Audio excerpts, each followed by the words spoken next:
Muy buenos días, sean todos bienvenidos y bienvenidas aquí a este su espacio Periodismo y Sociedad, donde cada día abrimos esta ventana para que airemos los temas de actualidad, para que construyamos entre todos con nuestras ideas un país mejor, pero para todos. Siempre con la ayuda de Dios, siempre con la protección y la guía de nuestro Señor Jesucristo. Hoy es lunes 13 de abril. Ya el mes de las flores va por mitad, pero este mes ha entrado solo con lluvia y más lluvia. Y son lluvias incontrolables que el país aparentemente no tiene cómo controlarlo. Tiene que hacerse una labor preventiva de provocar las lluvias de manera más controlada, evitar esos derrames de los ríos. Estamos en una situación de emergencia por las predicciones meteorológicas que nos dan los organismos de socorro y de predicción meteorológica, valga la redundancia. Tenemos 5 provincias en estado de emergencia declarada por el presidente de la República debido a las grandes lluvias, los torrenciales aguaceros, los daños causados por las lluvias. Y con esta declaratoria de emergencia, el presidente y el gobierno tienen facilidades. Ahí están las provincias que están en estado de alerta. Las amarillas son 26, 4 verdes, 5 verdes y 4 rojas. Alerta roja, no, 5 rojas. Entonces, esas provincias, déjamelas ahí, Humberto, esas provincias en estado de alerta roja han causado problemas graves. Las lluvias, se han derribado puentes, han derribado carreteras, hemos perdido seres humanos, hay muchas viviendas afectadas. Se trata de María Trinidad Sánchez, Espaillat, Puerto Plata y Valverde Mao. Y junto al Distrito Nacional, que es la otra provincia que el presidente ha declarado en estado de emergencia. En la verde está ahí la provincia de la Altagracia, El Ceibo, San Pedro de Macorís, Atomayor, La Romana, está San Juan de la Maguana y Dajabón. Esas son las que están en verde. Y en amarillo prácticamente todas las demás. La gente ve que está en amarillo y porque ve que hace sol, descuida un poco que está con amenaza de lluvia. Pongo el ejemplo de Ocoa. En Ocoa está amarillo, pero resulta que en Ocoa hay unos arroyos y pequeños ríos que con cualquier chubasco en la cabecera de esos ríos, en la cordillera central, la ladera sur, esos ríos se desbordan y entonces viene el desastre. Ya ha ocurrido que han dañado puentes y que esos ríos peligrosos. Pongo el ejemplo de Ocoa. Entonces, en Puerto Plata, un puente muy importante, que es el puente de Yásica sobre el río Camún, el puente que comunica la provincia de Espaillat con Puerto Plata. Un puente muy, muy importante, una comunicación muy fluida, pues el río lo tumbó. ¿Por qué lo tumba? Bueno, porque el aguacero, el gran caudal que recoge de la montaña, en este caso de la cordillera septentrional, ese río pues lacera mucho, va erosionando y se ve que con el tiempo ha erosionado mucho los aproches de los puentes, de esos puentes. Por eso es que se reclama poner en práctica aquel programa de mitigación de desastres que tiene que ver mucho, una parte importante, con la revisión permanente de los puentes. El ministro de Obras Públicas fue a observar esa catástrofe del río Camus en Yásica, pero no habló, dijo que estaba ronco. Mucha gente cree que él debió dar unas declaraciones ahí, pero no las dio. Él tendrá sus razones en esa parte. El presidente encabeza en este momento una reunión convocada de urgencia del plan de mitigación, el Consejo de Mitigación. Ahí está Salud Pública, está Obras Públicas, están los organismos de asistencia social, están los organismos de socorro, los organismos predictores de las catástrofes como Meteorología, Indomet, el COE, la Defensa Civil, Cruz Roja, etcétera, etcétera.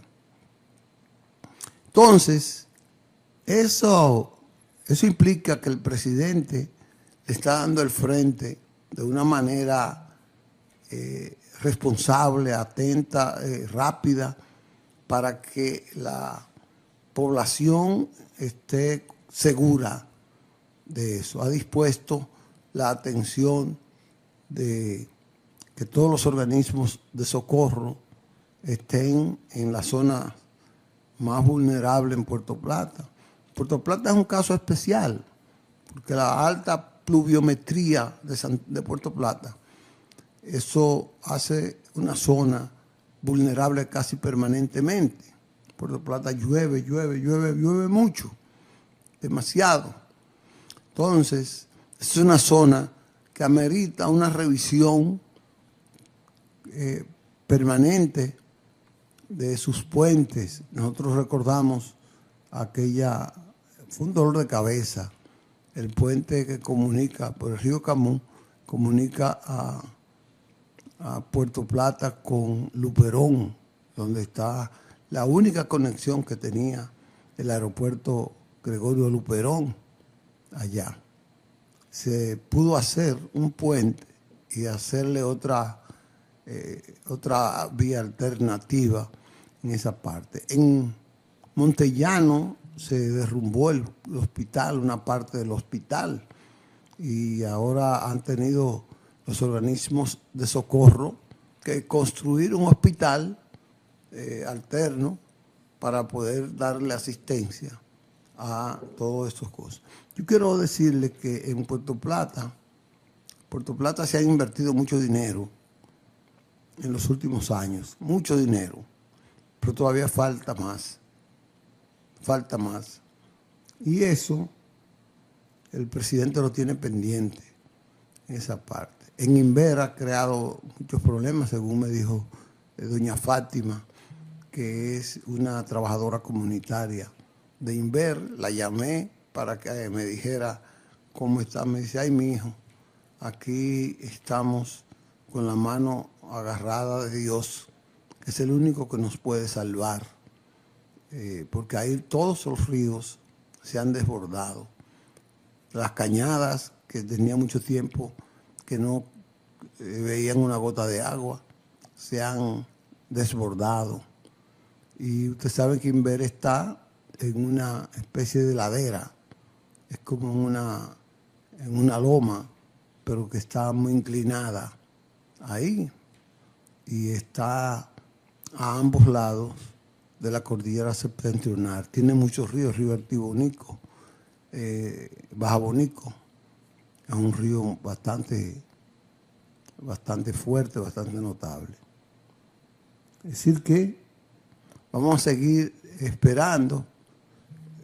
Me dio mucha pena un informe que dio el general Méndez de un padre en Villa Altagracia, que la gente vio San Cristóbal, no sabe que en Villa Altagracia era que iba a llover porque pertenece a San Cristóbal. Entonces el padre cruzó el río, intentó cruzar el río con su niña. En medio del río la niña se le zafó y se le ahogó. Todo eso es un acto de imprudencia de nosotros, los adultos, cruzar un río. Mira, ahí en Yamasá hubo un imprudente que iba en una jipeta y él cree que podía cruzar el río. Y la jipeta se fue con todo, se lo llevó. Mira cómo está ese león cruzando en las aguas estancadas en los ríos. Tenemos que ver realmente qué es lo que pasa en la ciudad de Santo Domingo con esa acumulación de agua. Porque usted ve en 2 horas esa agua se va, pero algo está pasando. Yo no tengo la suficiente capacidad técnica para explicar eso, porque eso ocurre cada rato. Y a eso hay que buscarle una salida. A eso hay que invertirle mucho dinero. Pero hay que buscarle una salida. Y las viviendas que hayan que trasladar, hay que trasladarlas. Hay que sacarlas de ahí. Yo, que trabajé mucho en organismos de socorro, la gente no quiere irse de las casas. Hay que sacarla obligada. Pero hay que sacarla. Hay que sacarla con tiempo. Porque cuando pasa la tragedia, es peor. Cuando se le llevan todos sus ajuares, se le cae la vivienda encima, es peor. Así es que, mira, eso es un hospital. Eso es un hospital, me parece que sí. Que me parece que es el hospital de Montellano. Vamos a esperar qué va a pasar con las decisiones que tome el Comité de Mitigación de Desastres, que en este momento está encabezando el señor presidente de la República, Luis Abinader, con todos los organismos que tienen que ver con eso. Es lamentable porque esto le crea gastos al gobierno que no lo tiene programado, que no lo tiene presupuestado. Y esto es una situación difícil porque a veces el gobierno no tiene de dónde sacar todo ese dinero que necesita para auxiliar a tantas personas. Porque de verdad que hay viviendas que hay que construirlas y hay decenas. Mira, ahora mismo hay 6.800 viviendas afectadas y hay 20.000 y tantas familias afectadas. Entonces eso es un gasto que el gobierno tiene que hacer para remediar esa situación. Y el dinero no lo tiene en la mano. No lo tiene en la mano. Recuerden que hoy es lunes y el turno es del doctor Alfredo Polanco y estamos con él en breve. Por eso quiero que vayamos a una pausa. Me robé unos minutitos aquí. Vamos a una pausa y venimos en breve con el doctor Alfredo Polanco. Me excuse el doctor que me les robé unos minutos inconscientemente. Vamos a una pausa. Ya regresamos con ustedes. Como anunciamos, lunes 13 de abril, el doctor Alfredo Polanco con un tema de mucho interés en esta prevención de salud. Buenos días, doctor. Buenos días, Licho. Buenos días a nuestros amigos televidentes. Tal y como has dicho, tenemos casi siempre un tema que concierne a lo que es la prevención. Porque es más importante la prevención que la curación. O sea, es más importante nosotros evitar que un proceso patológico nos llegue, ya sea infeccioso o no infeccioso. En el día de hoy vamos a conversar sobre las infecciones de vías urinarias. Las infecciones de vía urinaria es el segundo tipo de infección más frecuente en el hombre, solamente superado por las infecciones de vías respiratorias. Por ejemplo, este tipo de infección es sumamente frecuente en el sexo femenino, en las mujeres. O sea, ya cuando llegamos o llegan a la edad de 25 años, una tercera parte de las mujeres ya ha tenido su primer episodio de infección de vías urinarias. Y a la edad de 50 años, pues más del 60% de las mujeres ya han tenido un proceso infeccioso de las vías urinarias. Sin embargo, en el hombre esto no ocurre. Entonces, por eso es importante nosotros hablar de la anatomía del cuerpo humano, la diferencia que hay entre el hombre y la mujer.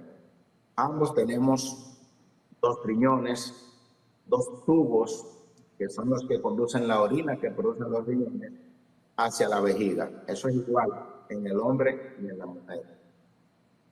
Hay una vejiga que es igual también en el hombre y en la mujer, pero a la salida de la vejiga, la orina sale por un tubo que es la uretra. Esta es la diferencia entre el hombre y la mujer. La mujer tiene una uretra muy corta, de unos 3 centímetros. El hombre tiene una uretra bastante larga, que puede llegar a medir 15 centímetros o incluso 20 centímetros. Es importante nosotros explicar esto. Entonces, como ustedes han notado, hay una diferencia importante entre la uretra, que es la salida de la orina, de la mujer al del hombre. Esto lo explicamos porque el 99% de las infecciones de vías urinarias son producidas por gérmenes que ascienden desde la uretra hasta la vejiga y de ahí pueden llegar riñones. Entonces, como la mujer tiene una uretra más corta, esta es la principal causa de que la mujer tenga más infecciones de vías urinarias que el hombre. O sea, es una situación del cuerpo, de anatomía.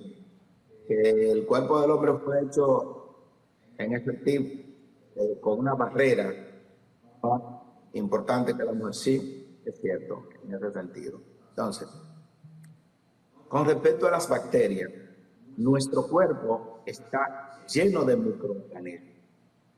La mayoría de las personas he escuchado hablar sobre las bacterias que viven en nuestro cuerpo, la microbiota. Tenemos una microbiota normal a nivel de los intestinos. O sea, los intestinos están llenos de millones de microorganismos. Pero también en la vejiga, que es el reservorio, que es el lugar donde permanece la orina hasta que nosotros la excretemos, está llena también de una gran cantidad de gérmenes. Entonces, esos gérmenes que nosotros tenemos en nuestro sistema urinario son gérmenes normales, que todo lo contrario que a veces, por ejemplo, anteriormente se pensaba que la orina era completamente estéril, o sea que en nuestro sistema urinario no había gérmenes, y que si había, pues ya esto había una infección de vía urinaria. Se ha demostrado que no. Existen entre 50 a 500 tipos de bacterias diferentes en nuestro sistema urinario, que son normales. Entonces, por eso, si usted no tiene una sintomatología clínica y a usted le hace un urocultivo y salió una cantidad de bacterias X y usted no tiene sintomatología, no tiene que tratársela. Ahora usted se preguntará, ¿de dónde vienen esos gérmenes que invaden a nuestro sistema urinario, que se denominan gérmenes patógenos? Un germen patógeno es el germen capaz de provocar alguna enfermedad. Los gérmenes comensales, esos que viven con nosotros de manera simbiótica, no son patógenos. O sea que tenemos una gran cantidad de bacterias que viven con nosotros, pero cada bacteria en su área. Explico. Hay bacterias que están en el sistema gastrointestinal que si pasan a nuestro sistema urinario van a provocar infección urinaria, van a provocar una enfermedad de las vías urinarias. Por eso es importante que cuando usted tiene la higiene íntima, por ejemplo, las mujeres cuando van a asearse, que van al baño, tienen que limpiarse desde delante hacia atrás. ¿Para qué? Para evitar el arrastre de bacterias que vienen de la materia fecal y que van a ascender hacia la orina y van a provocar infecciones de vías urinarias. Esa es una causa. Pero la otra causa, muchísima, es que la persona orina en cantidad escasa, pocas veces. Por ejemplo, cuando usted toma mucha agua, usted tiene un llenado constante de la vejiga. Esa orina que está en la vejiga permanece limpia, porque usted está orinando cada 4, cada 3 horas. Sin embargo, cuando usted toma poca agua, esta orina se va poniendo turbia, se va poniendo sucia. Las bacterias normales que nosotros tenemos, o algunas que hayan podido ascender desde la uretra hacia la vejiga, se van multiplicando rápidamente, provocando enfermedad, dando infección de vías urinarias. Entonces, por eso, muchas veces tenemos a pacientes que dicen, pero que yo me aseo bien. Sin embargo, con frecuencia tengo infección de vías urinarias. Ahora yo le digo siempre a esa cama, ¿cuántos litros de agua usted se toma al día? Porque una buena salud de las vías urinarias es una buena hidratación. Por eso muchas veces me preguntan, ¿cuál es la mejor alimentación para los riñones, para la vejiga? Y yo les digo, el agua. ¿Qué cantidad de agua? No vasos. Vamos a hablar de litros de agua. Una persona promedio requiere por lo menos 2 litros de agua cada 24 horas, siempre que esa persona no esté haciendo actividades físicas extremas, porque hay personas, por ejemplo, que en 1 hora de actividad física pueden sudar 1 litro de agua o más. Entonces, la persona va a requerir, lógicamente, la cantidad de agua dependiendo de la actividad física que realice.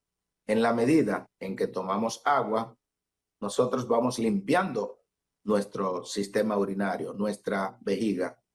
En la medida en que tomamos agua, vamos eliminando bacterias que, una vez están acumuladas, se multiplican, podrían provocar infección de las vías urinarias. Si tomamos mucha agua, muchas bacterias que van subiendo, que van ascendiendo desde la uretra hasta la vejiga, pues simplemente con la orina, la acidez que tiene la orina, esas bacterias pueden ser eliminadas. De manera que una buena salud renal, una disminución de las infecciones de vías urinarias, depende de una buena salud de las vías urinarias. Y esto se logra tomando abundante cantidad de líquidos. Entonces, ¿qué es la infección de vía urinaria? Es la presencia de gérmenes que van a infectar desde la vejiga, los uréteres, la uretra, la próstata y los riñones. O sea que todas esas partes que he mencionado forman parte de las vías urinarias. Lo más común que nosotros vamos a escuchar es que una paciente o un paciente nos dijo que tiene cistitis.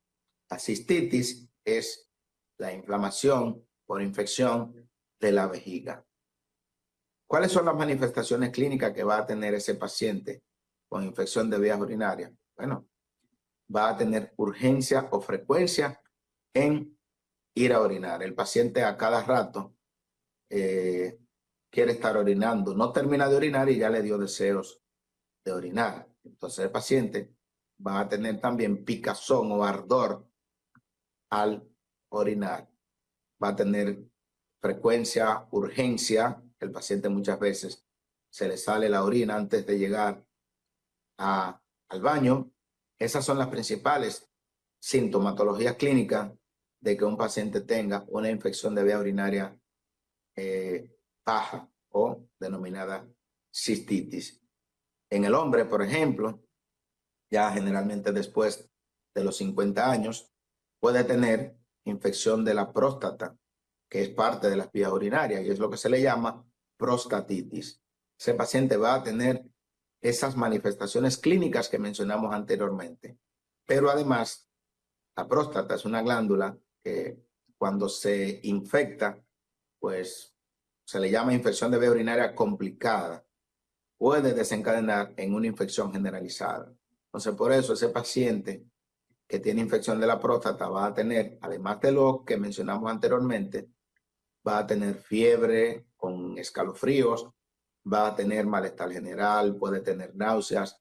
Es decir, por eso se le llama infección urinaria sistémica en vez de localizada, como es una cistitis. Pues, una infección ya sistémica significa que nuestro cuerpo por completo va a estar presentando sintomatología clínica y ya tenemos mayores complicaciones o podríamos tener mayores complicaciones.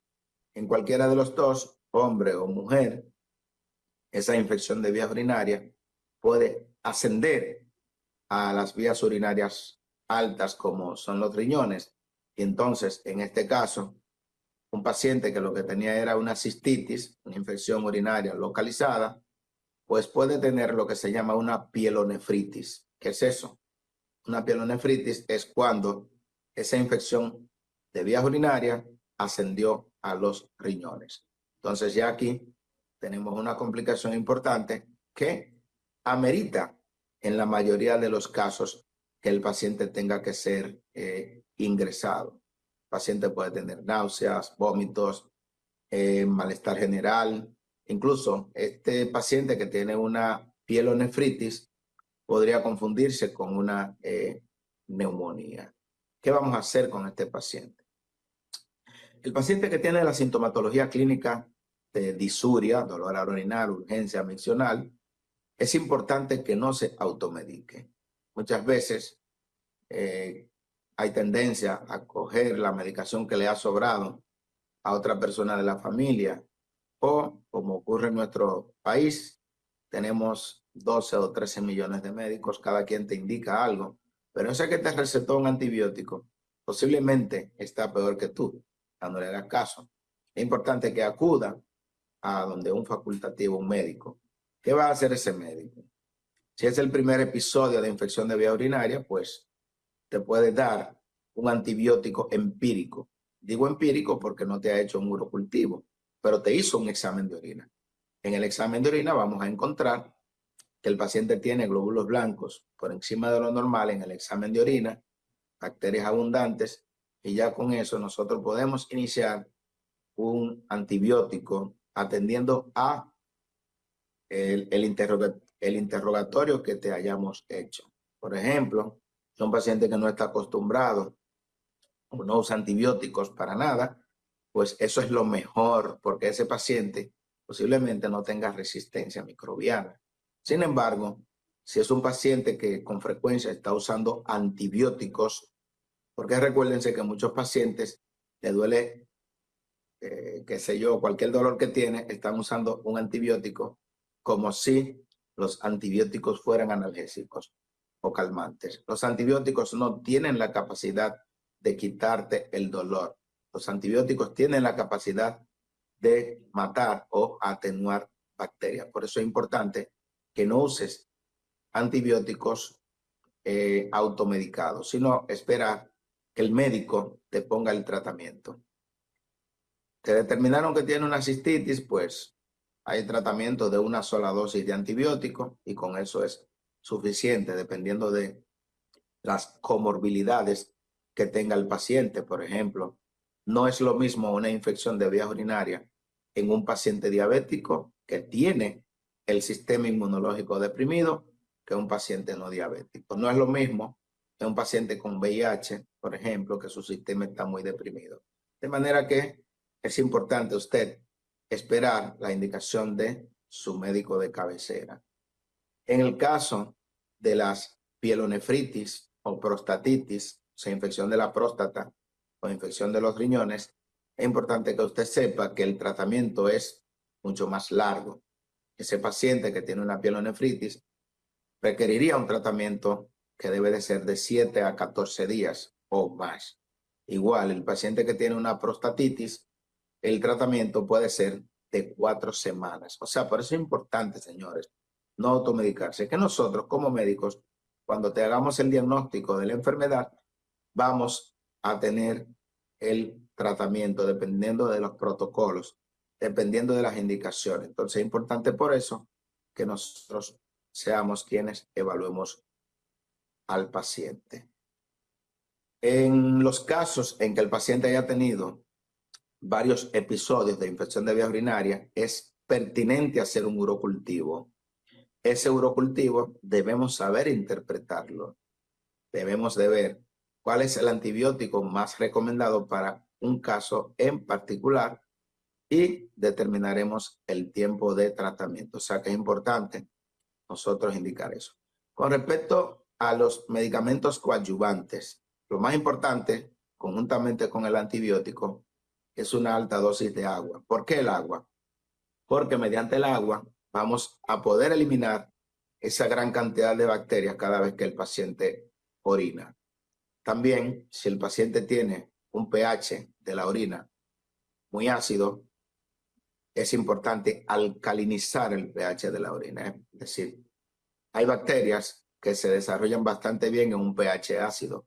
Pues hay que darle medicamento para alcalinizar la orina para que esa bacteria no se sienta cómoda en ese medio. Por el contrario, una orina alcalina requiere acidificarla. O sea, por eso nosotros somos quienes sabemos cómo dar el tratamiento ideal, por qué tiempo y cuáles otros medicamentos le vamos a poner a ese paciente.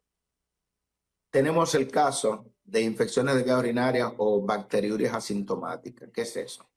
Hay pacientes que constantemente se le hacen examen de orina y urocultivo y salen una bacteria, pero si el paciente no tiene sintomatología, favor de no tratarlas. ¿Por qué? Porque pueden ser bacterias comensales, bacterias normales en nuestro cuerpo.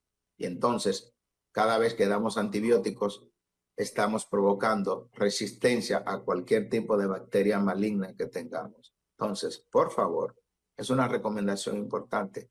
Hemos visto incluso que muchos médicos tienen a pacientes con antibióticos, dándole antibióticos durante años, porque hay pacientes que tienen 3, 4 años que le hacen un cultivo y sale positivo. Y yo le pregunto al paciente, ¿pero qué se siente? Doctor, absolutamente nada. Estos casos, según las guías clínicas, no se tratan, excepto en embarazadas, que siempre hay que tratar esas bacteriurias, aunque el paciente no tenga ninguna sintomatología, o en pacientes que vayan a ser intervenidos urológicamente. En los demás casos, no se debe de tratar.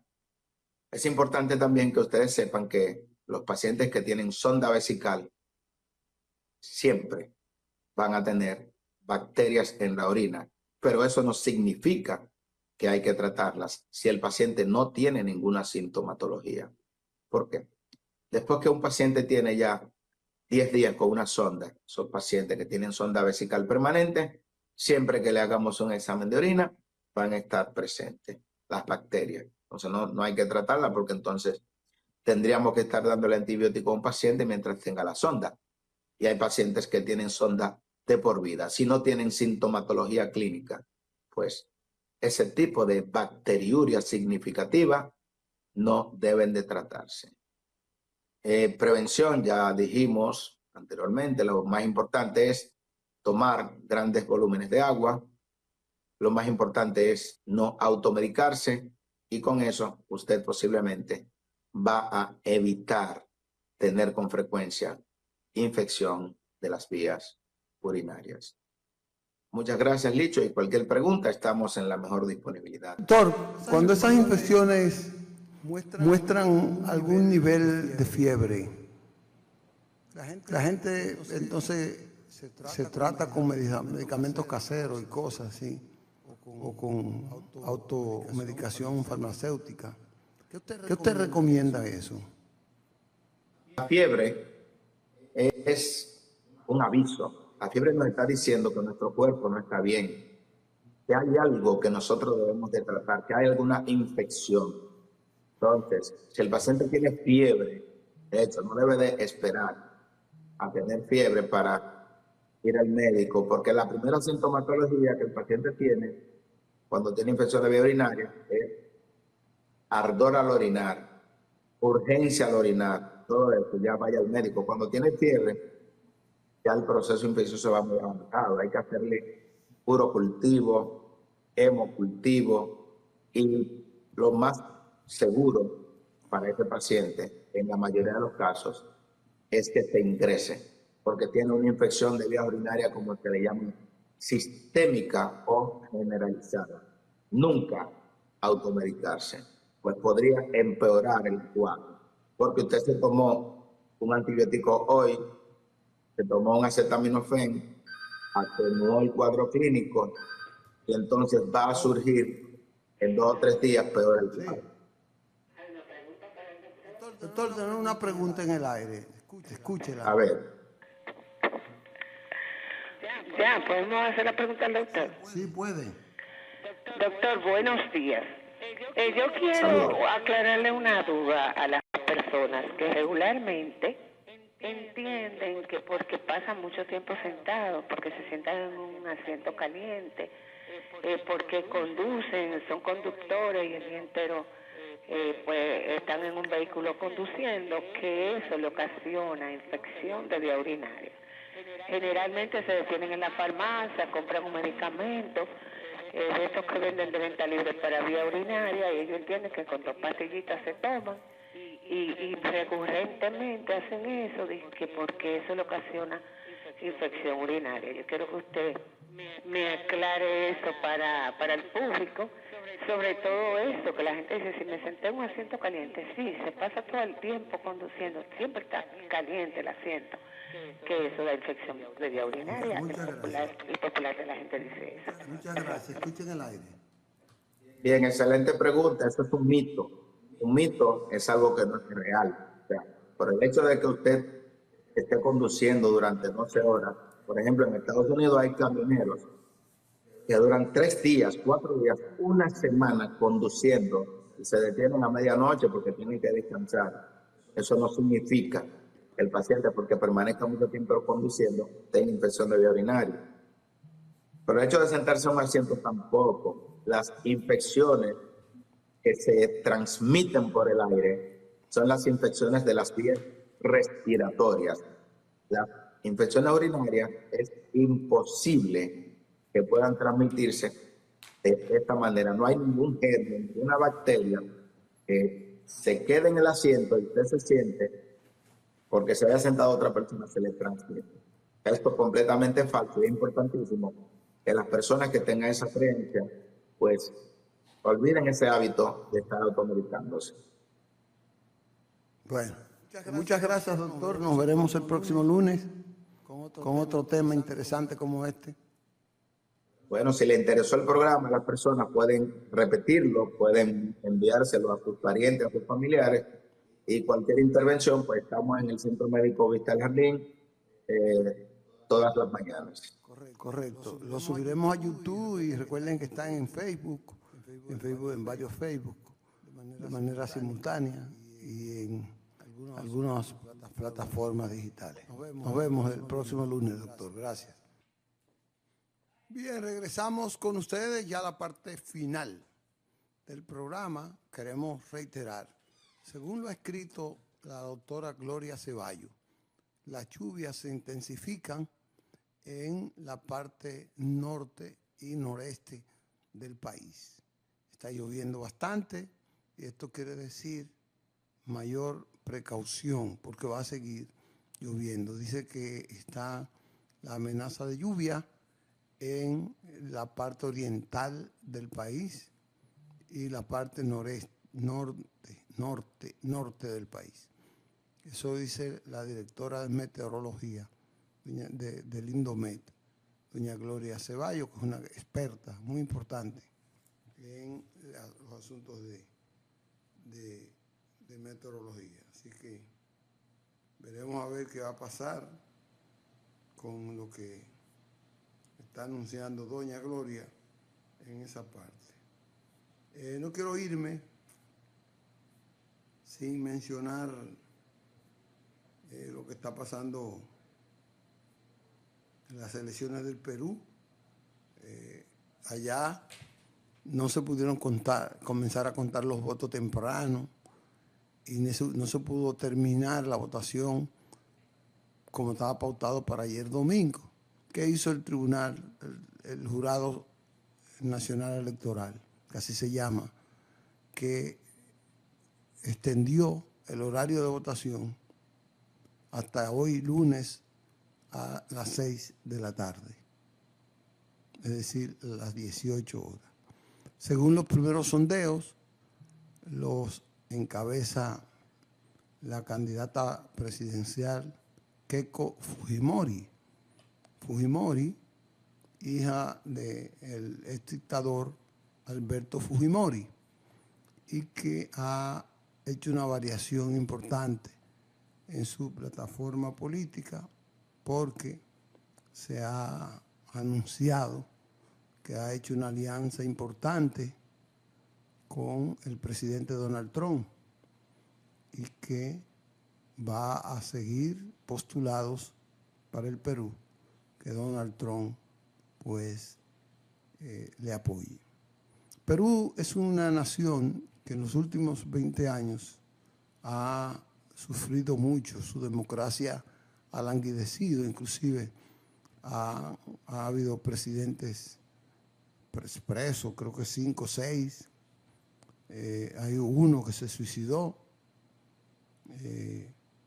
y cada 2 años, cada año hay un nuevo presidente, porque el Congreso de Perú es muy beligerante y no, por cualquier quitametapá, pues decide sustituir al presidente. Tiene mucho poder el Congreso Nacional para juzgar a los presidentes de turno. Veremos a ver con esta influencia de Trump, si gana Keiko Fujimori, qué podría pasar, qué pasará, porque parece que ella es la que va a ganar, ella es la que tiene la ventaja, se mantuvo delante toda la campaña electoral, en las encuestas, llegó a tener 37%, nadie la superaba. Y repito, ella es persistente, perseverante en las aspiraciones presidenciales. Parece que este será su tiempo y no ha sido difícil. Ahí están, 17% Keiko, Rafael López tiene 15% y está Jorge Nieto con 13%. Los otros tienen 9, 8 y pico, le llevan muchos puntos. Eso es con lo que se comenzó a contar ayer, creo que no lleva el 10% del conteo de votos ahí en el Perú. Pero repito, la democracia de Perú está muy frágil, muy frágil. Muchas gracias, Humberto, por ponerme ese cuadro. Está muy frágil porque el Congreso tiene demasiado beligerancia y decide con mucha fragilidad y facilidad, quita o no quita un presidente de la República. Tenemos que irnos. Mañana tendremos otro programa importante, tenemos entrevistas, quiero que ustedes no se la pierdan. Así que hasta mañana con Eli Helliger, Isidro Toro y este servidor. Si Dios quiere, hasta mañana.